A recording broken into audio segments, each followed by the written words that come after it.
6வது வசனத்தை வாசிங்க.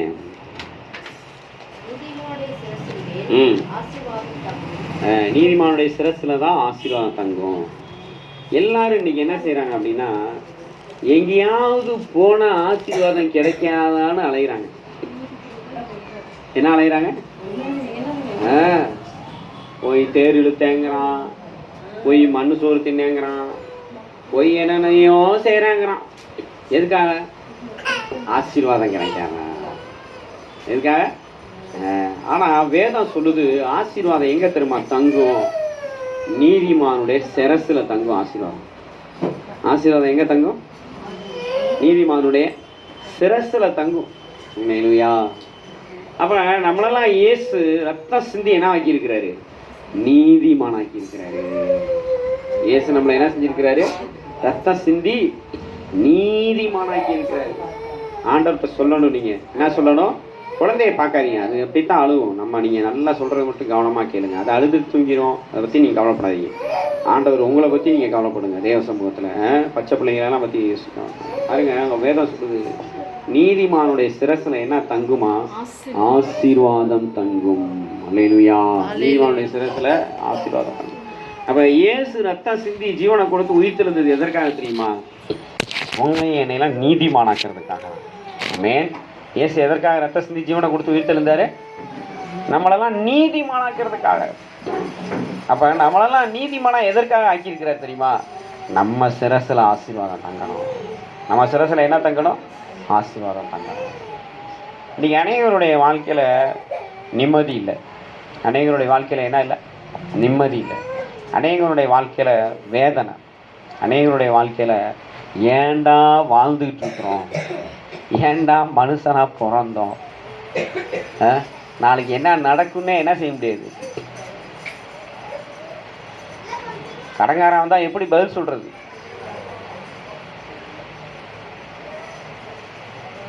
ஒண்ணுமே நிம்மதி இல்லாம ஒரு ஆசீர்வாதம் இல்லாம வாழ்ந்துட்டு இருக்கிறாங்க.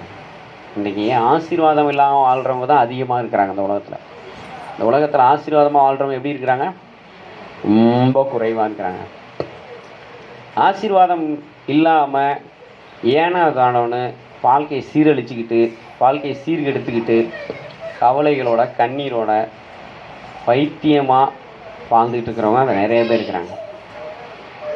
அவங்களுக்கு தெரியுமா? அவங்களுக்கு சைலண்ட் மெண்டல்ஸ். சொல்லுங்க. Silent Mendel's. சவுண்ட் மெண்டல்ஸ் தெரியுமா உங்களுக்கு? அதுதான் மெண்டல்னு நம்மளாம் நினைக்கிறோம்.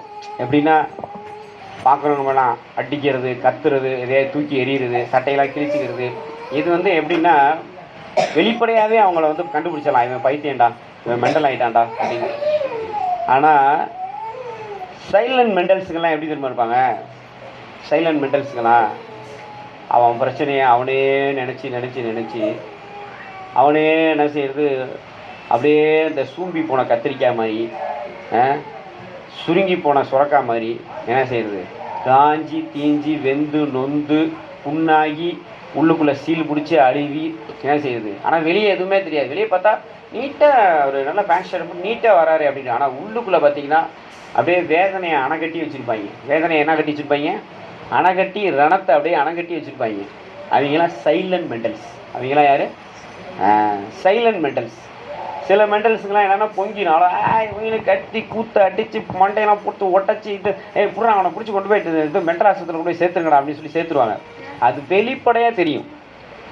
சில மெண்டல்ஸுங்க அப்படி கிடையாது, வெளிப்படையாக தெரியாது. ஆனால் உள்ளுக்குள்ளே வெந்து நொந்து வாழ்ந்துட்டுருப்பாங்க. இதுக்கெல்லாம் காரணம் என்ன தெரியுமா? ஆசீர்வாதம் இல்லை. அவங்க வாழ்க்கையில் என்ன இல்லை? ஆசீர்வாதம் இல்லை. அவங்க வாழ்க்கையில் சாபங்கள் நிறைஞ்சிருக்குது. சாபங்கள் நிறைஞ்சிருக்கு, கண்ணீர்கள் நிறைஞ்சிருக்கு. அவங்க எங்கெங்கேயோ போய் பார்ப்பாங்க, என்னென்னமோ செஞ்சு பார்ப்பாங்க, கோயிலாக ஏறுவாங்க, குளங்குளமாக போவாங்க, என்ன. ஆனால் அவங்க வாழ்க்கையில் என்ன வராது? ஆசீர்வாதம் வேணும் அப்படின்னா அதுக்கு ஒரே வழி இயேசு. அல்லேலூயா. ஆமென். பாருங்க, நம்ம வெளிப்படுத்தின விசேஷத்தில் 5வது அதிகாரத்தில் பார்த்தோம். அந்த புத்தகத்தை வாங்கிறதுக்கும் அதை திறக்கிறதுக்கும் அதை முத்திரைகளை உடைக்கிறதுக்கும் அதை வாசிக்கிறதுக்கும் ஒருத்தர் தான் பாத்திரம், யாருமே கிடையாது. பரலோகத்தில் இருக்கிற கோடிக்கணக்கான தேவதூதர்கள் கூட அதை வாங்க முடியல, ஒன்றும் செய்ய முடியல. இயேசு தான் வாங்கினார். அதுபோல் உங்களுடைய வாழ்க்கையில் கடவுள் கொடுக்குற ஒரு மெய்யான ஆசீர்வாதம் வேணும் அப்படின்னா இயேசுக்கிட்ட வந்துடுங்க. ஐயா, இயேசுவோட சிலுவையை நோக்கி பாருங்கள், அவருடைய பாடுகளை நோக்கி பாருங்கள், அவருடைய ரத்தம் சிந்தின அந்த ரத்தத்தை நோக்கி பாருங்கள். பாருங்கள், நம்முடைய வாழ்க்கையில் அந்த ரத்தத்தை நோக்கி பார்க்கும்போது அந்த ரத்தம் என்ன செய்யுதுன்னா உங்கள் வாழ்க்கையில் இருக்கிற எல்லா சாபங்களையும் நீக்கிது.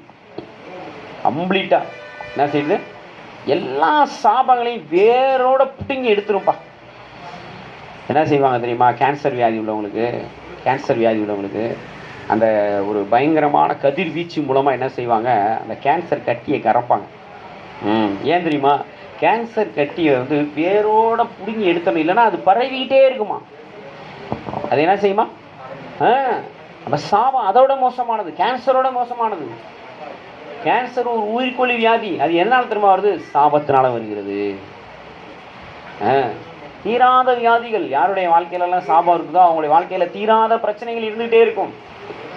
பாவ பிரச்சனைகள் இருக்கும், சாபம், வியாதிகள், கடன்கள், தொல்லைகள், சண்டைகள், அடிதடிகள், வேதனைகள், கண்ணீர்கள், கவலைகள், அவமானங்கள், நிந்தைகள், வெக்கங்கள், பரியாசங்கள்.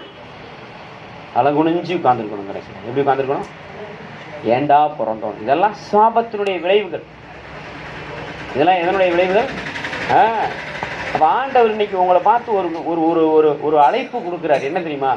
மகனே, நான் உன்னை ஆசீர்வதிக்க விரும்புகிறேன். மகனே, நான் உன்னை ஆசீர்வதிக்க விரும்புகிறேன்.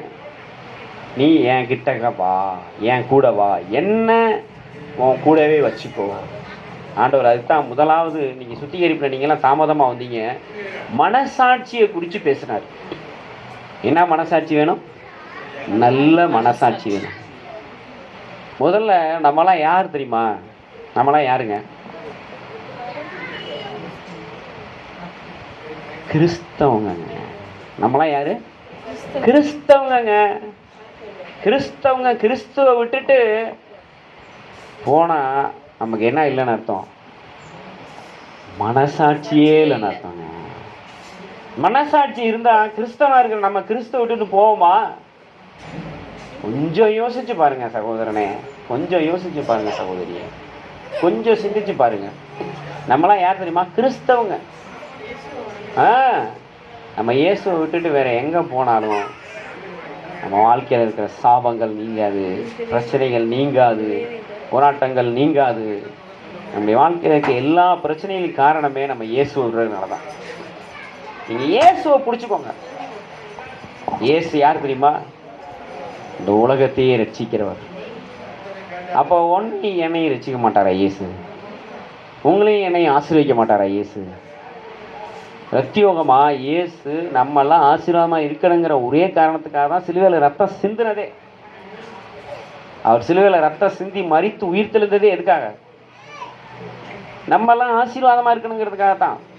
அதெல்லாம் உங்களுக்கு நான் வசனங்கள் மூலமாக கடந்த 3 மாதமாக இதை தான் சொல்லி கொடுத்துட்ருக்குறேன். அப்போ நீதிமான் சிரசில் என்ன தங்குமா?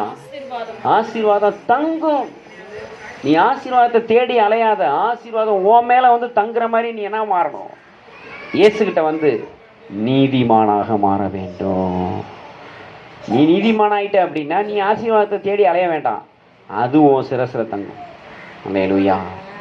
நல்லா யோசிச்சு பாருங்க. ஆசீர்வாதத்துக்காக நீங்கள் அலையிறது நல்லதா, இல்லை ஆசீர்வாதம் வந்து உங்கள் சிரசில் தங்குறது நல்லதா? பார்த்தீங்களா? அப்போ அதுக்குத்தான் ஆண்டவர் சொல்கிறார், நீ நீதிமானாகுங்கிற. நீ என்கிட்ட வா, என் ரத்தத்தினால கழுவப்படு. எப்போங்க நீதிமானா ஒருத்தன் மாற முடியும்? இப்போ குற்றவாளி கூட்டில் ஒருத்தன் நிற்கிறான். ஜட்ஜி கேட்குறாரு, தம்பி நீ வந்து பாவம் செஞ்சேன்னு சொல்லி காவல்துறை அதிகாரி சொல்கிறாரு, போலீஸ் சொல்கிறாரு, நீ வந்து திருடிட்டேன்னு சொல்கிறாரு, நீ வந்து பிட் பாக்கெட் பண்ணிட்டேன்னு சொல்கிறாரு, நீ வந்து கொலை செஞ்சிட்டேன்னு சொல்கிறாரு, கற்பழிச்சிட்டேன்னு சொல்கிறாரு, உன் மேலெல்லாம் இவ்வளோ குற்றம்லாம் இருக்குதுப்பா அப்படின்னு சொல்கிறாரு. அவனே போலீஸ்கார் சொல்கிறாரு, இவன் பாருங்கள் இந்த தேதியில் இந்த நாள் இந்த இடத்துல இருந்தான், இவன் செஞ்சப்பட்ட குற்றம் நிரூபிக்கப்பட்டுருச்சு அப்படிங்கிறார். அப்போ ஜட்ஜு பார்க்குறாரு, தம்பி உன் குற்றம் நிரூபிக்கப்பட்டுருச்சு, நீ குற்றவாளிப்பா. நீ என்ன வாளிப்பா? குற்றவாளி. அப்போ அவன் எப்படி நீதிமானாக முடியும்? நீதிமானாகவே முடியாது. ஆனால் அப்படிப்பட்ட அந்த குற்றவாளிக்கு ஜட்ஜி என்ன செய்கிறாராம், ஒரு கடுமையான அபராதத்தை தண்டனையை கொடுக்குறார். நல்லா புரிஞ்சுக்கோங்க, ஒரு தண்டனையை கடுமையான அபராதத்தை கொடுக்குறார். அப்போ ஒரு நல்ல மனுஷன் வந்து இந்த பையனுக்காக அந்த அபராதத்தை தண்டனையில் நான் ஏற்றுக்கிறேன் அப்படின்னு சொன்னால் ஜட்ஜி தானே செய்வார். சரி, அப்போ அதெல்லாம் நீங்கள் ஏற்றுக்குவோங்க, நீ நிரபராதிப்பா, போப்பா, உன் தண்டனைலாம் இதெல்லாம் அபராதத்தெல்லாம் அவர் ஏற்றுக்கிறேங்கிறாரு அப்படின்ட்டு அவனை நிரபராதியாக மாற்றி அனுப்பிச்சிடுவார். பார்த்தீங்களா, அப்படித்தான் இன்றைக்கி நம்ம எல்லாரும் நீதிமான்களாக போகிறோம். நம்ம செஞ்ச பாவங்களுக்கான தண்டனையை அபராதத்தை பூரா ஏசு ஏற்றுக்கிட்டார். இப்போ கடவுள் நம்மளை பார்த்து நீதிமான்னு சொல்கிறார். ஜட்ஜு அவர் தான். நித்திய நியாயாதிபதி யார்? சர்வலோக நியாயாதிபதி யார்? இதான் வாங்கிய தேவன். அவர் இயேசு உன் தண்டனை ஏற்றுக்கிட்டதுனால நீ இப்போ நீதிமான்னு சொல்கிறார். இதைத்தான் நீங்கள் வந்து செய்யணுமே தவிர நீங்கள் ஆசீர்வாதத்தை தேடி எங்கே போனாலும் அது கிடைக்காது. ஆசீர்வாதம்னா நீங்கள் என்ன நினைக்கிறீங்க? நல்லா லிப்ஸ்டிக் போட்டுக்கிட்டு, நல்லா மேக்கப் போட்டுக்கிட்டு, நல்லா பூ வச்சுக்கிட்டு, நல்ல ஒரு லெதர் பேக் மாட்டிக்கிட்டு, அதில் ஒரு 10 கட்டு பணத்தை வச்சுக்கிட்டு அப்படியே மினிக்கிட்டு நடக்கிறதா தான் ஆசீர்வாதமா?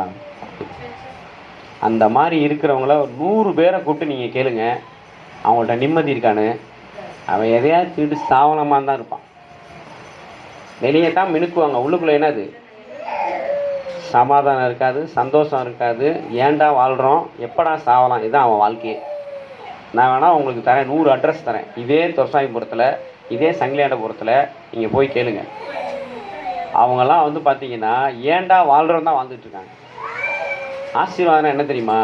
முதல்ல தேவ பிரசன்னம் நமக்குள்ளே இருக்கணும்.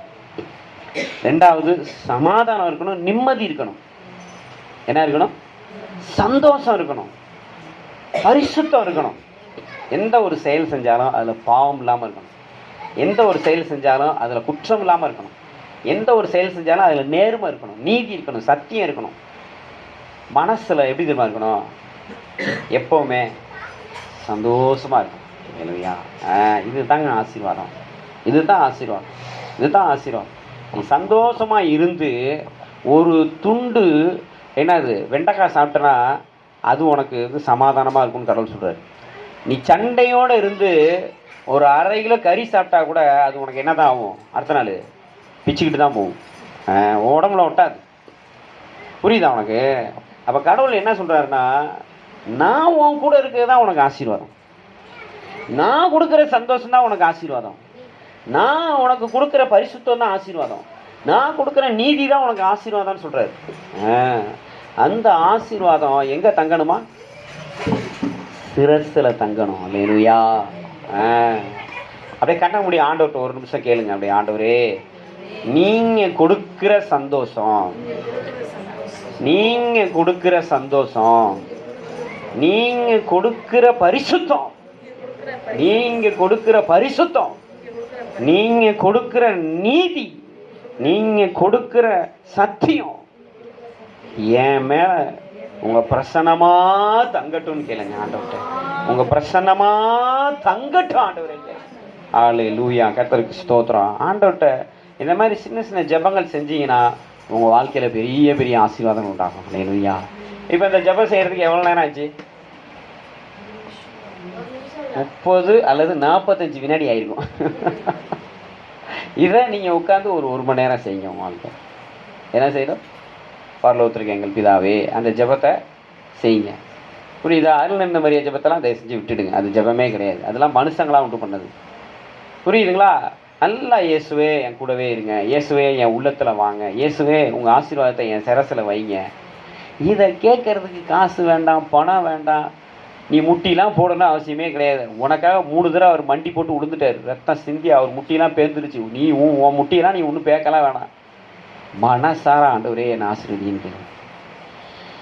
ஆண்டவர் சிலுவையை சுமந்து போகும்போது அந்த எருசலேம் குமாரத்திகள் என்ன செஞ்சாங்களாம்? ஆண்டவருக்காக கண்ணீர் வடிச்சாங்களாம். ஆண்டவரே உங்களுக்காக இந்த பாடு அப்படின்னு. இப்போ ஆண்டவர் என்ன சொல்றாரு? பச்சை மரம் நான். ஏசு யாரு? பச்சை மரம், ஒரு பாவம் அறியாதவர். அவர் ஏன் சொல்ற, எனக்கே இந்த பாடுன்னா பட்டை மரத்துக்கு என்ன பாடு வரும்? உங்களுக்காகவும் உங்கள் பிள்ளைகளுக்காக அழுங்கன்னார் ஆண்டவர். இவங்களுக்காக அழுகிறீங்களா? உங்கள் பிள்ளைகளுக்காக அழுகிறீங்களா? ஏன்னா நம்மெல்லாம் சபிக்கப்பட்ட நிலையில் இருக்கிறோம். பட்டை மரம், இயேசு தான் ஆசீர்வாதம், அவர் பச்சை மரம். அந்த ஆசீர்வாதம் நம்ம சிரசில் தங்கினாதான் நம்ம பச்சை மரமாக மாற முடியும். பூத்து காய்த்து கனி கொடுத்து குலுங்கணும். நீங்கள் பாருங்கள், அப்படியே நடந்து போகும்போது ஒரு மரத்தை பார்த்தீங்கன்னா அப்படியே பூத்து காய்ச்சி கனி கொடுத்து குலுங்கி இருந்துச்சுன்னா அதை பார்த்தா உங்களுக்கு என்ன வரும்? அப்படியே அந்த வாசம், ஒரு பழத்தை பறித்து சாப்பிடலாமான்னு ஒரு ஏக்கம், அதை டேஸ்ட்டு, என்ன டேஸ்ட்டு, ஃப்ரெஷ்ஷாக இருக்குது அப்படிமோ. அதே போகும்போது ஒரு மரம் பார்த்து ஒரு இலை கூட இல்லாமல் காஞ்சி பட்டு போயிருக்குதுன்னா அந்த மரத்தை பார்த்து நீங்கள் என்ன சொல்லுவீங்க? கருமோ, இதுட்ட நிழல் கூட இல்லை, சீ அப்படின்னு சொல்லுவீங்களா இல்லையா?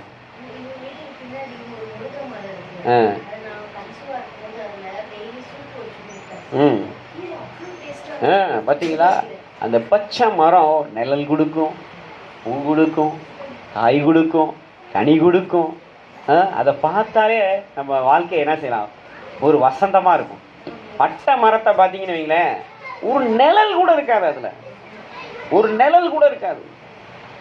ஒருத்தருக்கு கூட சபிக்கப்பட்டவங்க வாழ்க்கை ஆசீர்வாதமாக இருக்காது. ஒருத்தங்களுக்கு கூட நான் ஆண்டவருக்கு மகிமையாக சொல்கிறேன். ஏன்னா என் வாழ்க்கையில் ஆண்டோடைய கிருபையினால் யாருக்கெல்லாம் உதவி செஞ்சனோ அவங்களாம் நல்லா இருக்காங்க. அல்லேலூயா. சந்தோஷமாக சொல்கிறேன், தேவ சமூகத்தில் சொல்கிறேன். அநேகம் இருக்குது. அந்த காலத்தில் நாங்கள் வாட்ச் கடை வச்சுருக்கும்போது நாங்கள் என்ன செய்வோம் அப்படின்னா, சனிக்கிழமை நைட் ஆகிடுச்சுன்னா ஓல் நைட்டு அப்படியே செப்பத்தில் உட்காந்துருப்பேன். ஒரு 2 மணி நேரம் 1 மணி நேரம் தூங்கினாலே பெருசு. காலை அதிகாலை 4:30 மணி 5:30 மணிக்கு எந்திரிப்பேன். பட்டணமாக போவோம். ஒரு வாரம் பெரம்பலூர் போவோம், ஒரு வாரம் வேப்பூர் போவோம், ஒரு வாரம் தொழுதூர் போவோம். அப்படியே ஒரு வாரம் அப்படியே ஒவ்வொரு ஊராக போய் என்ன செய்வோம், அங்கே இருக்கிற சபைகளில் கஷ்டப்படுற சபைகளை எடுத்து அந்த பாஸ்டர்ஸுங்களுக்கு போய் சத்தியத்தை நல்லா கற்றுக் கொடுத்து அவங்கள்ட்ட காணிக்கலாம் வாங்காமல் அவங்களுக்கு நிறைய உதவிகளை செஞ்சுட்டு வருவோம். இன்னைக்கு ஒவ்வொரு பாஸ்டர்ஸுக்கும் கஷ்டத்தோடு அந்த பாஸ்டர்ஸுங்களாம் இன்னைக்கு நல்ல சபையெல்லாம் கட்டி சந்தோஷமாக இருக்கிறாங்க. அல்லேலூயா. ஆமேன், ஆமேன். அது மாதிரி ஒரு சகோதரர் கஷ்டத்தோடு வந்தார். அவருக்கு எல்லா உதவியும் செஞ்சேன். இன்னைக்கு அவர் பெரிய ஆசீர்வாதமாக இருக்கிறார். அல்லேலூயா. அது மாதிரி ஆண்டவர் அப்படியே யோசித்து பார்த்துருந்தேன். நம்ம யாரெல்லாம் கஷ்டப்படுறவங்களுக்கு போய் உதவி செய்கிறோமோ அவங்களே தான் தேவன் உயர்த்துக்கிறார். அப்போ ஆண்டவர் சொன்னார், உன்கிட்ட வரவங்களையெல்லாம் உயர்த்துறதுக்கு தான் உன்னை ஆசீர்வாதத்தின் வாய்க்காலாக வச்சுருக்கிறேன் அப்படின்னாரு என்கிட்ட. அல்லேலூயா. ஆமேன். ஆண்டவர் சொன்னார். அப்படியே நான் அழுதுட்டேன். அப்படியே, ஆண்டவரே என்னை நீங்கள் இந்தளவு நேசிக்கிறதுக்கு நான் ஏமாத்துறேன் ஆண்டவரே.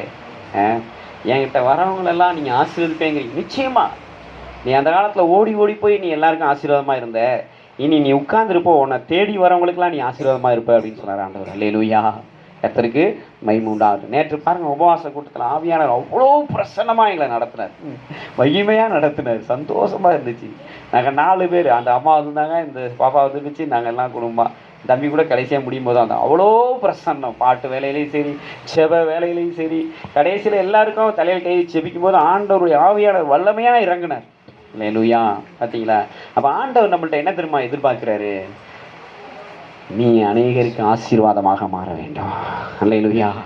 எப்போங்க ஒரு மனுஷன் அநேகருக்கு ஆசீர்வாதமாக மாற முடியும்?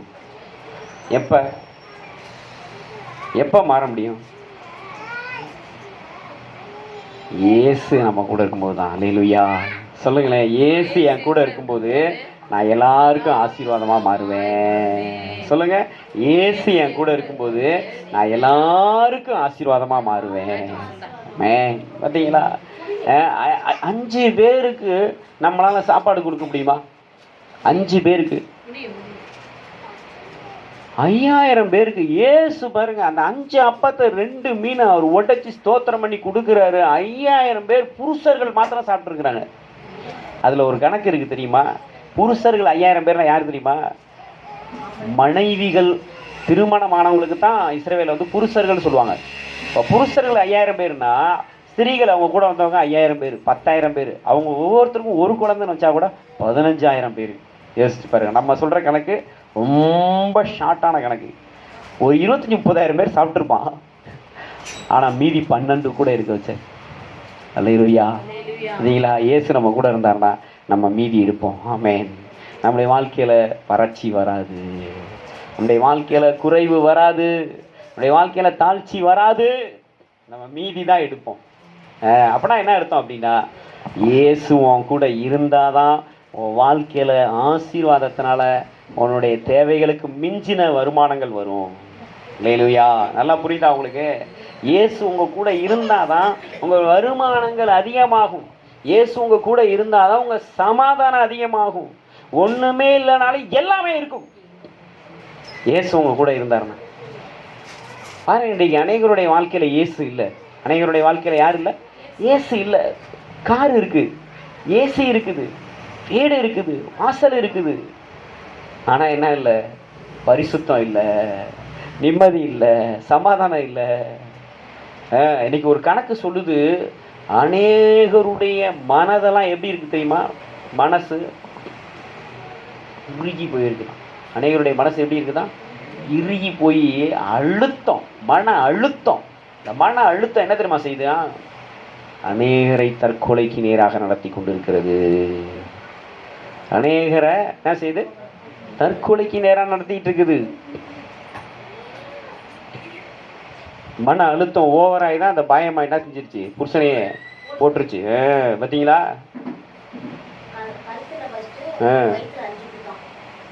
அப்போ அந்த அம்மாவுக்கு எவ்வளோ அந்த உள்ளுக்குள்ளே அடைச்சி வச்சுருந்தெல்லாம் பொத்துக்கிட்டு வந்திருக்கும் பார்த்துக்கோங்க. அப்போ அவங்க வாழ்க்கை எந்த அளவுக்கு சாபம் நிறைஞ்சுதான் இருக்குது. அப்போ ஒவ்வொரு ஜபத்திலையும் நீங்கள் தான் ஞாபகப்படுத்தணும். அந்த 3 பிள்ளைங்க பேரை சிஸ்டர்கிட்ட எழுதி வாங்கிக்கணும். அந்த பிள்ளைங்களுக்காக நம்ம ஜெபிக்கணும். அந்த 3 பிள்ளைங்களுக்காக நம்ம என்ன செய்யணும்? ஜெபிப்போம். ஒரு நாள் அவங்க வாழ்க்கை மாறும். ஆண்டவர் ஆசீர்வதிப்பார். ஹல்லேலூயா. யோபு சொல்கிறான், நான் கண் இல்லாதவனுக்கு எப்படி இருந்தேன்னா கால் இல்லாதவனுக்கு காலாக இருந்தேன். நம்ம தான் ஆசீர்வாதம் இல்லைவங்களுக்காக ஜெபிச்சு அவங்களுக்கு ஆசீர்வாதத்தை கொடுக்கணும். அதுக்கு தான் ஆண்டவர் நம்மளை வச்சிருக்கிறார். இப்போ பாருங்க, ஜான் பீட்டர் வந்து எலக்ட்ரிஷனாக இருக்கிறாரா? அவங்க ஒரு சர்ச் கட்டிக்கிட்டு இருந்தாங்க. இவர் அனுப்பிச்சி வச்சேன். அழகாக போய் எல்லா சுவிட்செல்லாம் போட்டு லைனெல்லாம் இழுத்து பல்பெல்லாம் போட்டு எல்லாம் செஞ்சுட்டு வந்துட்டார். அவர்கிட்ட இருந்ததை அவர் என்ன செஞ்சார்? கொடுத்துட்டு 4 காசு சம்பாதிச்சுட்டு வந்துட்டார். பார்த்தீங்களா? அப்போ நம்ம என்ன செய்யணும் அப்படின்னா, இயேசு நமக்குள்ளே இருக்கிறார் அப்படின்னா யாருக்கெல்லாம் இல்லையோ அவங்களுக்கெல்லாம் கொடுக்கணும். அல்லேலூயா. பாருங்கள், அந்த 5 அப்பத்தையும் 2 மீனையும் அந்த பையன் கொடுக்கலன்னா அன்றைக்கி 30,000 பேர் சாப்பிட்ருக்க முடியுமா? கொஞ்சம் யோசிச்சு பாருங்களேன். நம்ம கூட இயேசு இருக்கணும், 1வது. 2வது, இயேசுகிட்ட கொடுக்கணும். நம்மள்கிட்ட இருக்கிறத யார்கிட்ட கொடுக்கணும்? இயேசுகிட்ட கொடுக்கணும். இயேசு என்ன செய்வார் அப்படின்னா, நீ கொடுக்கறத 1000 பெருக செய்வார். அல்லேலூயா. அதுதான் ஆசீர்வாதம். 1 மணி நேரம் ஆண்டவருக்கு ஜெபத்தில் கொடுத்துப்பாரு, உனக்கு வேலை வந்துக்கிட்டே இருக்கும். நீ வேலை செஞ்சுக்கிட்டே இருப்ப, காலையிலேருந்து சாயங்காலம் வரைக்கும். நைட்டும் நீ வேலை செய்வ. 1 மணி நேரம் ஆண்டவர் கொடுத்தீங்க அப்படின்னா ஆண்டவர் பல மணி நேரம் உங்களை வேலை செய்ய வைப்பார். வேலை செய்ய வைக்கும்போது சும்மா கிடையாது, உடம்புக்கு நல்லா ஹெல்த்தை கொடுப்பார். நல்லா மூளை வேலை செய்யும். என்ன வேலை செய்யும்? இந்த மூளை நல்லா வேலை செஞ்சாலே என்ன வரும்? தானா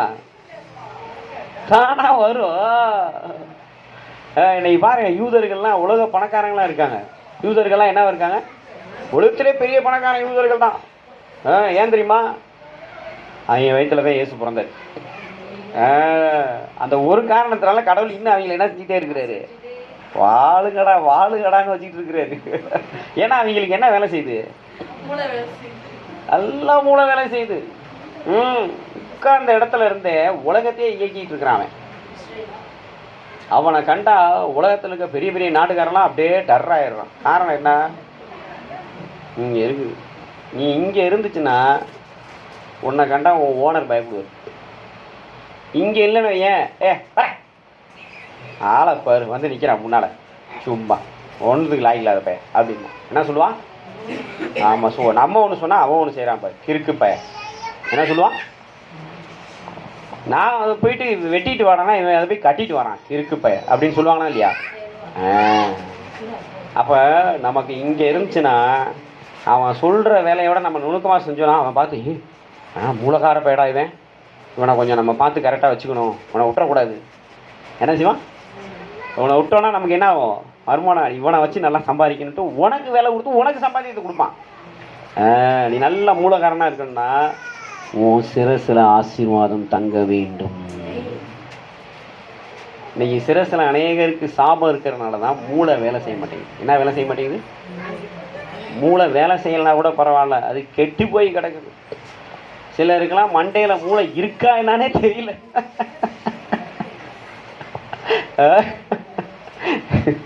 அப்போ பாருங்க, வழியணைக்கு சாபத்தை தேடி போறானே, அவங்களுக்கு மூளை இருக்குங்கிறீங்க.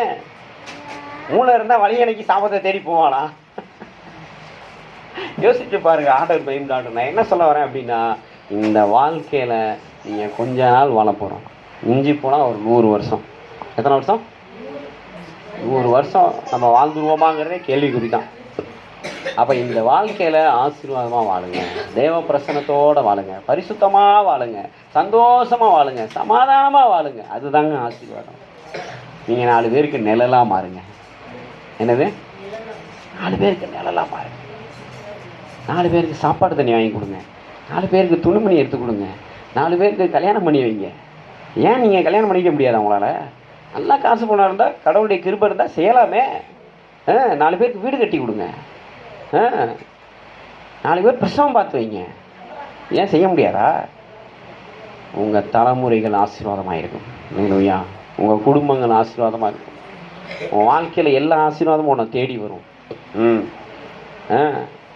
அப்போதில் உன் ஆசீர்வாதத்தை உனக்கு கடவுள் உழைக்க கொடுத்த பலத்தில், கடவுள் கொடுத்த அந்த காசு பணத்தை கொண்டு போய் அதை வீணாக்குன அப்படின்னா, அதில் ஒரு 4 காசை சேர்த்து வைக்காமல் அதை வீணாக்குன அப்படின்னா நீயும் நாசமாக போகணும், ஒருத்தனுக்கும் புரோஜனம் இல்லாமல் தெண்டப்பயலாக வாழணும். அப்படி நம்ம வாழணுமா? யோசிச்சு பாருங்க.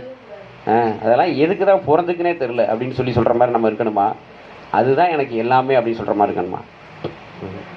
அவன் இருந்தானா 100 பேருக்கு சமம் அப்படின்னு சொல்கிற மாதிரி இருக்கணுமா? என்ன அது வந்துச்சுனாலே 100 தொல்லை வரும்னு சொல்கிற மாதிரி இருக்கணுமா? சொல்லுங்கள். நம்ம இருக்கக்கூடாது, நம்ம ஆசீர்வாதமாக இருக்கணும். யோசேப்பை கடவுள் ஆசீர்வதிச்சு வச்சார். யோசேப்பை தேவன் ஆசீர்வதிச்சப்ப அவன் பொண்டாட்டி, அவன் பிள்ளைங்க, பார்வோன் குடும்பம், எகிப்து தேசம், அண்டை தேசத்தில் இருக்கிறவன் பூரா வந்து இங்கே தான் வந்து என்ன செய்கிறான்? தானியம் கொடுங்க, தானியம் கொடுங்க, சாப்பாடு தீர்ந்து போச்சு சொல்கிறான். அப்படி வந்ததில் தான் யாக்கோபும் மற்ற 11 பேரும் வந்து காலில் விழுந்தாங்களா இல்லையா?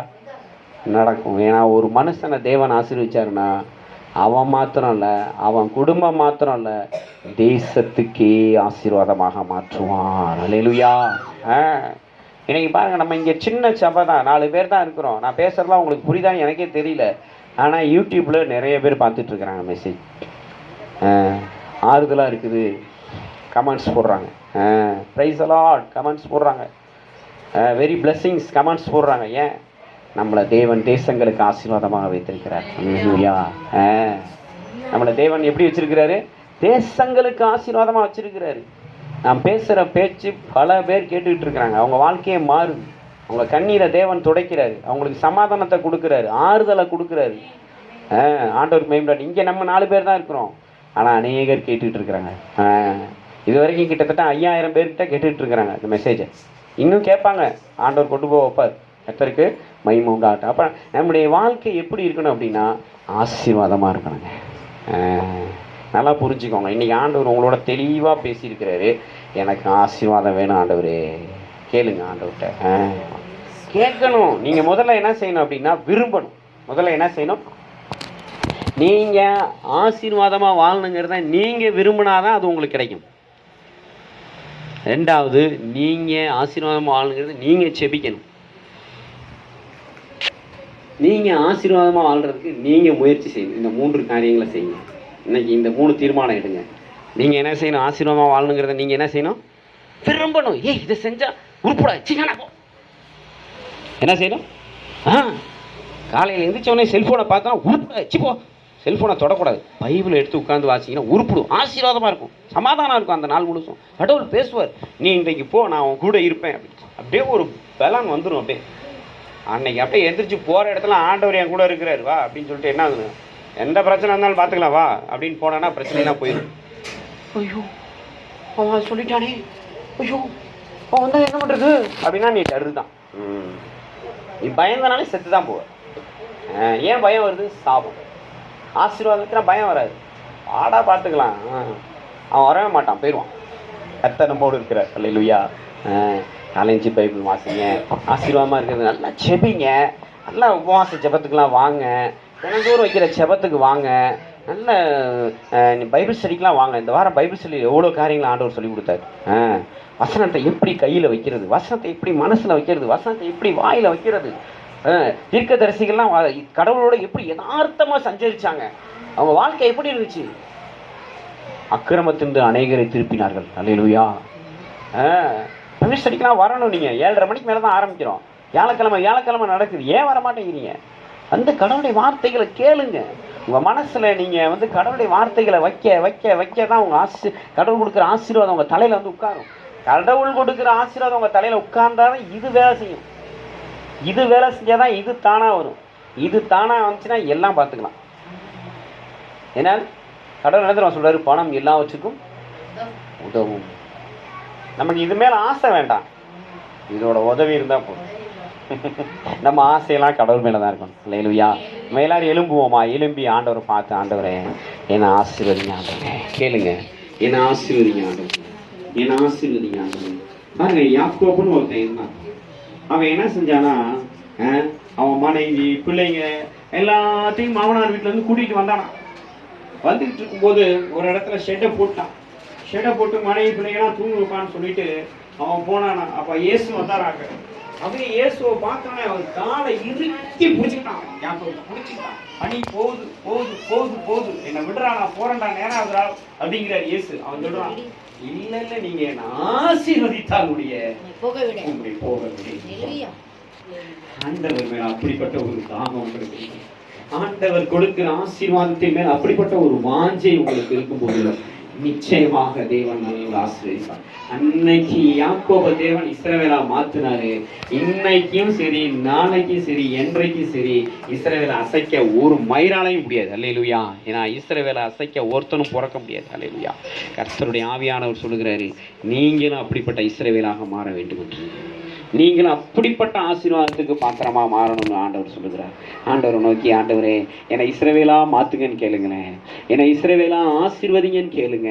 யாக்கோபே நீ பூத்து காய்த்து கனி கொடுப்பாய்ன்னு சொன்னீங்களா ஆண்டவரே, இஸ்ரவேலே நீ என் தாசன்னு சொன்ன